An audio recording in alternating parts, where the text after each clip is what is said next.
What is up, Nephilim? This is the Chig coming at you from Sanctuary with another D3 build guide. Today we are going to be talking about the Rathma Greater Rift speed build. There's one thing you can change to push much higher, but this is what I'm using for hundreds, without very much gear, without very much min-maxing. I've rolled cooldown on stuff. That's literally it. Nothing's AUG, very few ancients. My weapons are poop. Anyway. Before we get into it, go ahead and hit that like button, hit that subscribe button, anything you can do to help out the channel for free.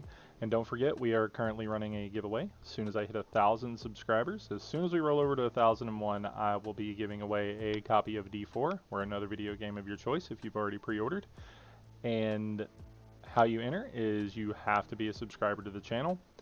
You have to like and comment any of the videos where it is mentioned, and for each video that it is mentioned that you do like and comment on, both by the way, you will be entered one time. So for each video that has that mentioned, you will be able to get another entry. So good luck to everybody who enters the giveaway, and let's hop right into it.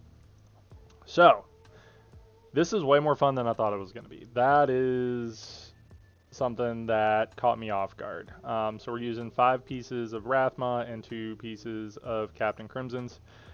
The Rathma Bones of Rathma set, 2 set. You permanent minions reduce the cooldown of Army of the Dead by 0.5 seconds each time they deal damage. Your skeletal warriors spawn faster, and your revived minions no longer expire. 4 set. Your minions no longer take damage. You gain 1% damage reduction for 15 seconds each time one of your minions deals damage, up to 75 stacks. That's important. I'll explain that in a minute. And then the 6 set. Each permanent active minion increases the damage of Army of the Dead by 1,750%, up to 31,500. So after we kill the first pack and we pop revive, we are rolling. It's amazing.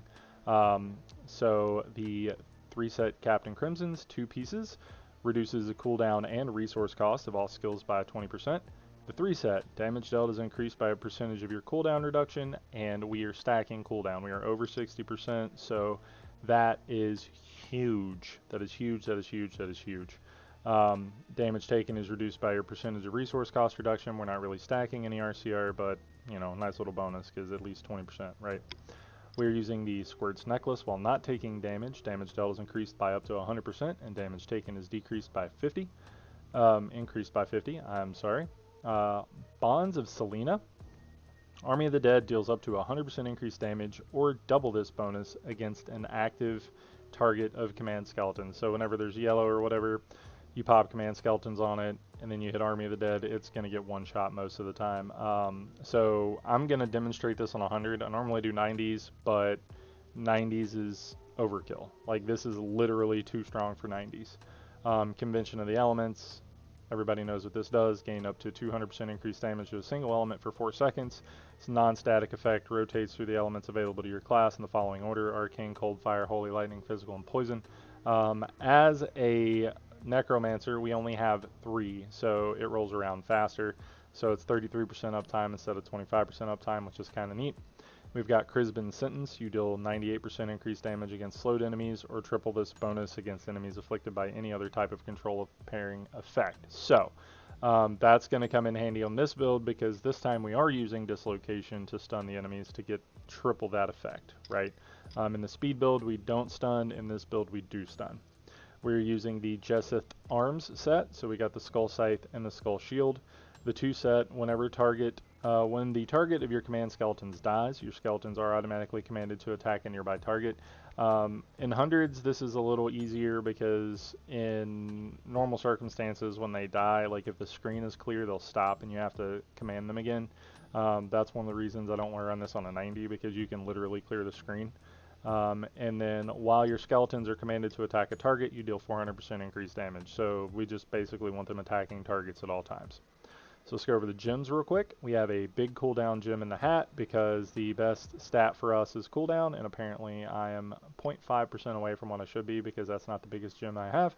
I am stacking intelligence in all of my gear here, because more int, more int, more int, more damage. And like I was saying, I do not have any Paragon points in int at all. I just threw them all in vitality for shiggles. So that's where we are with that. And we are using Bane of the Powerful. Obviously, if you're going to be pushing, you want to use Stricken. This isn't the push build, this is a GR speed build. The push build is a little different, but not much. We are using Zai's Stone of Vengeance because this goes where you target, so you can just blow them up all over the screen. And then Crisbin's Sentence, we are putting Bane of the Trapped in there, increased damage against enemies under the effect of control impairing effects. We're going to be stunning and slowing and knocking people back, like we're just going to be CCing like mad. So Messerschmitt's Reaver is what I have here now. If you want to push higher for speed builds, you can go higher for speed builds. And how you would do that is by putting the Funerary pick into the weapon slot. And what that does is increases your damage while you're channeling Siphon Blood. As you can see, I do have this on my bar, but I'm never going to use it, so I could make that something else, but I leave it there to remind myself that if I do want to do faster, higher stuff, I can just switch that and Siphon Blood. Fate's Vow. Army of the Dead deals an additional 250% damage and gains the effect of the Unconventional Warfare rune. I will go over what the Unconventional Warfare rune is when we go over the skills, but the big thing is 250% extra damage. We quite literally one-shot stuff on hundreds really frequently. Sometimes we one-shot the blue packs, sometimes we one-shot yellows. This is a very, very strong speedrunning build. And then we've got Ring of Royal Grandeur, so we can have the 3-piece and the 6-piece. Let's move on to the skills. Siphon Blood. This is literally to get your DPS up when you are using Funerary Pick, like I just said. It does increase your damage dealt while channeling it, and then also Funerary Pick will give you increased damage while channeling it as well. You can 100% one-shot stuff way higher than 100. You just have to use Siphon Blood and Funerary Pick. I just happen to like Messerschmitt's Reaver and Zoom in a little more.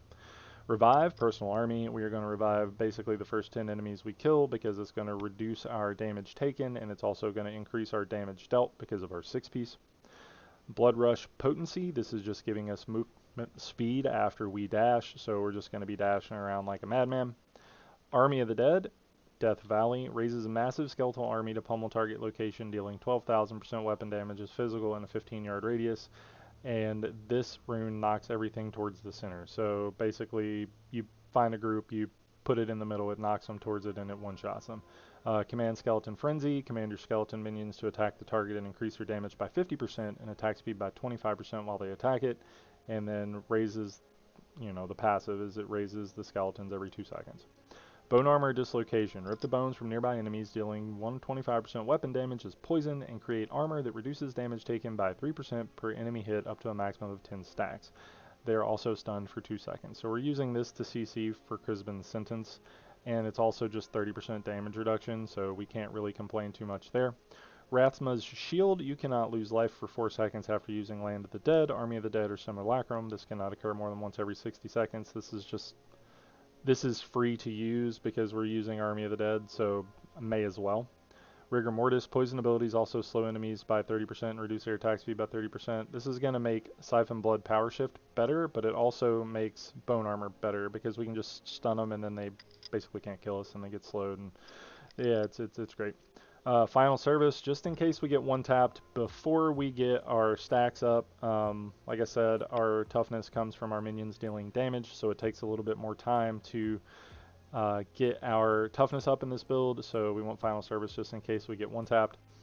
And then Grisly Tribute, you are healed for 10% of your life on hit whenever your minions hit an enemy. You want a couple items that have some life on hit. You want to have your Paragon points and life on hit.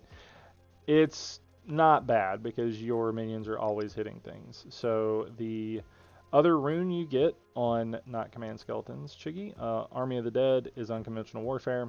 Skeletons will rise from the ground and attack targets for 50,000% weapon damage as physical over 4 seconds. So it's basically just a little additional AoE. So we're just going to smash 100 real quick, and I'm going to show you how good this build is. Alright, so we're going to find some mobs, we're going to stun them, we're going to send out our skeletons, and we're going to one-shot the pack. And we're going to raise them, and then we're going to roll. You just want to keep your skeletons attacking. And obviously, it's a little different because I'm using Messerschmitt's Reaver. So if you were doing this, your cooldown on your Army of the Dead wouldn't be coming back quite as fast. But as you can see, I just one-shot a blue pack there. You can use this as more of an elite hunting build. That's kind of what I do. I just hunt elites, and then if there's a good pack of density, I just use my cooldown to keep it on cooldown because there's really no reason not to. Like right there, you just walk over, kill them. They die in one hit, right? So I mean, so here we're just going to pop the shield pylon, going to command skeletons, and then we're going to, yeah, that's it. See, we one-shot the yellow. We used 2 casts there, and after the second cast, we got all the blobs instead of just part of them. Yeah, so I mean, super strong, super easy hundreds. Like, there's really no reason not to put this together if you have a necro, right? It's just good. And then something else with Messerschmitts is it keeps your cooldown of not only your Army of the Dead coming back quicker, but like it keeps your dislocation up so you can stun enemies. And then, oh, we almost one-shot him. Boo! He might have been a Juggernaut. But yeah, so it just keeps your cooldowns coming back. You're basically just going full throttle all the time. This build doesn't have a lot of move speed, but it does have a lot of utility and a lot of like, not traditional move speed, but mobility, because your cooldown on your Blood Rush comes back pretty quickly. Like, all of your things come back quick enough that it matters, right? So like you can get out of dodge if you need to, you can move around, you can do this, you can do that, and then, you know, you've got the stun to get yourself out of trouble, you can walk through the mobs. Like, it's just an incredibly easy to play, actually fun, you know, killing things with your skeletal minions. You know, you can raise more deads. Like, if you kill a mob you think looks cool, res that mob. Alright, so here's what we're gonna do. Command the skeletons, stun him, and then hit it. Did we one-shot him? We did. Look, bang. 2.5 minute 100. Didn't even have to try. We knocked it out, right? Like, put this together for your speeds while you're trying to put together one of the LOD builds. Obviously, the LOD builds are the strongest builds for the Necro, but this is one of the best farming builds for Necro you can put together. I would highly recommend this one for keys and for Greater Rift farming to get your legendaries going, to get your items per hour up. Anyway, until the next one, I hope you guys enjoyed the video. Hit that like button, hit that subscribe button. Don't forget the giveaway, and go get those legendaries.